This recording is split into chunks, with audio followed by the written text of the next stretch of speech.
Hi, this is Sofia. ஒரு டேஸ்டியான பொட்டுக்கடலை பூண்டு பொடி எப்படி செய்யறதுன்னு பார்க்கலாமா? அதுக்கு ஒரு கடாயில் 1 கப் பொட்டுக்கடலை எடுத்திருக்கேன். நல்லா ஃப்ரை பண்ணிக்கோங்க வாசனை வர வரைக்கும். இந்த பொடி ரொம்ப டேஸ்டியாக இருக்கும், ரொம்ப ஹெல்த்தியும் கூட. ட்ரை பண்ணி பாருங்கள். பொட்டுக்கடலை நல்லா ஃப்ரை ஆகட்டும். லைட்டாக வாசனை வருது. கடலை நல்லா வறுபட்டுருச்சு. இப்போ இதை வேற ஒரு பிளேட்டுக்கு மாற்றி வச்சிடலாம். கூடவே ஒரு 3 காஞ்ச மிளகாயும் கொஞ்சமாக கருகாப்பிலை எடுத்து சேர்த்திக்கோங்க. இது நல்லா ஃப்ரை ஆகட்டும். ஃப்ரை ஆனவுடனே இதை வேறு பிளேட்டில் மாற்றி வச்சுக்கலாம். நான் 1 கப் பொட்டுக்கடலைக்கு 3 காஞ்ச மிளகாய் எடுத்திருக்கேன். இப்போது நல்லா ஃப்ரை ஆகட்டும். எல்லாம் நல்லா ஃப்ரை ஆயிடுச்சு. இப்போ இதையும் வேறு ஒரு பிளேட்டுக்கு மாற்றி வச்சிடலாம். 1 ஸ்பூன் குருமிளகு எடுத்திருக்கேன். அதையும் நல்லா ஃப்ரை பண்ணிக்கோங்க. கருகாமல் பார்த்துக்கோங்க. ஒரு 2 மினிட்ஸ் நல்லா ஃப்ரை பண்ணிவிட்டு அதையும் தனியாக ஒரு பிளேட்டுக்கு மாற்றி வச்சுக்கோங்க. கடைசியாக ஒரு 4-5 பல்லு பூண்டையும் சேர்த்து எல்லாத்தையும் நல்லா வதக்கிடுங்க. பூண்டு நல்லா வதங்கினோடனே அதே பிளேட்டில் மாற்றி வச்சுக்கோங்க.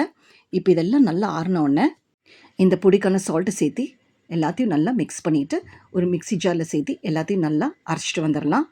ஒரு டேஸ்டியான, சிம்பிளான, ஹெல்த்தியான பொட்டுக்கடலை பூண்டு பொடி ரெடி ஆயிடுச்சு. இது இட்லி, தோசைக்கு சூப்பராக இருக்கும்.